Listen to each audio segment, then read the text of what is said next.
Yes, ni wiki moja pekee imekwisha kupita tangu Simba Sports Club wamtangaze mzabuni mpya ama mwekezaji mpya kwa ajili ya jezi za msimu mpya wa 2025 2023, lakini pia kampuni hiyo imeweza kuchukua tenda ya kutengeneza jezi za Simba Sports Club kwa miaka 5 mfululizo. Hapa tunazungumzia kampuni kubwa ya J-Root Investment ambao wao moja kwa moja waliweza kutoa pesa zaidi ya bilioni 38 kwa ajili ya utengenezaji wa jezi mpya kabisa za Simba Sports Club. Lakini pia jambo kubwa ambalo tunakuletea hii siku leo ni kuhusiana na ipi kampuni ambayo moja kwa moja inakwenda kuzalisha jezi za Simba Sports Club. Je, ni Adidas ama ni Nike wataweza kuchukua hiyo contract ya kuweza kutengeneza moja kwa moja jezi za Simba Sports Club? Sasa hii siku leo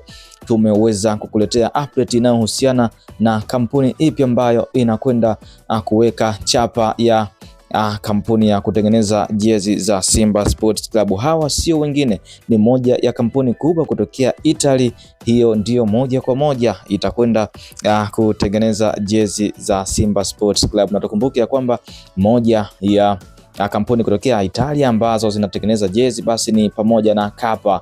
Hii Kappa ni moja ya kampuni kubwa ambazo zinatengeneza jezi za timu mbalimbali kubwa kabisa duniani kote. Basi moja kwa moja huenda wakaungana na J-Root kuweza kutengeneza jezi mpya kabisa za msimu huu wa Ligi Kuu Tanzania Bara 2025 2026, na hapo moja kwa moja Simba wanasema hakika J-Root atatengeneza jezi zenye ubora wa hali ya juu sana kulingana na kitu ambacho wanapenda wekundu wa Msimbazi Simba Sports Club. Hakika Kappa ni moja ya kampuni kubwa ambazo zinatengeneza jezi za timu mbalimbali barani Afrika pamoja na duniani kiujumla. Je, unadhani ni kampuni gani ambayo ingeweza kuwa nzuri zaidi ya Kappa waweze kutengeneza jezi hizi za Simba Sports Club? Basi usisite kuacha comment yako hapo chini, lakini kama bado hujasubscribe channel hii basi hakikisha unafanya hivyo ili usipitwe na taarifa zetu zote za michezo